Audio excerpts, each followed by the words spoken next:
Another day, another basketball stories na naman ang pagkikwentuhan natin. At ngayon nga ay ang pag-uusapan natin ang balitang pagkuha ng San Antonio Spurs kay LeBron James at ang balitang bagong center na kukunin ng Golden State Warriors. Kagaya nga ng napag-usapan natin, meron na nga daw agad 4 na kupunan ang nagbigay ng interes sa pagkuha kay LeBron James mula sa Los Angeles Lakers. Kaya mukhang matutuloy na nga talaga ngayon ang trade ni LeBron James sa mga susunod na linggo. In fact, kabilang nga sa mga teams na nagbigay ng mga interes sa pagkuha kay LeBron James ay ang Golden State Warriors, Dallas Mavericks, Cleveland Cavaliers at ang Los Angeles Clippers.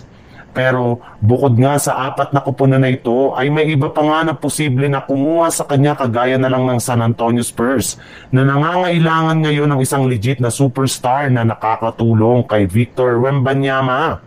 At magagawa nga yan sa pamamagitan ng isang blockbuster trade kung saan dito nga ay makukuha ng Spurs si LeBron habang ang Lakers naman ay makukuha dito ng Lakers sina Keldon Johnson, Harrison Barnes at Jeremy Sochan at isang draft pick. Sa ibang balita naman, ikinumpirma na nga ng NBA insider na si Shams Charania ng ESPN na dapat nga daw sana ay pipirma na ng kontrata si Al Horford sa Golden State Warriors matapos ang ilang araw nilang pag-uusap ng kanilang front office. Ngunit sa kasamaang palad, kahit anumang kumbinsi nga nila dito ay hindi pa rin niya ito ginagawa hanggang ngayon, kaya nananatili pa rin siyang isang unrestricted free agent. Ibig sabihin, mukhang ayaw talaga ni Horford na maglaro sa Golden State Warriors kahit man magkaroon man siya dito ng malaking oportunidad na makakuha ng isa pang kampyonato next season.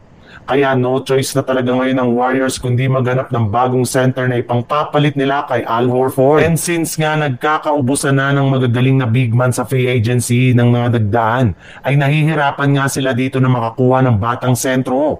Kaya no choice nga sila kundi maghanap ng center na sa pamamagitan ng isang trade. At isa nga sa mga target nila dito ay si Onyeka Okongwu mula sa Atlanta Hawks gamit ang kanilang mga players na sina Buddy Hield at Jonathan Kuminga.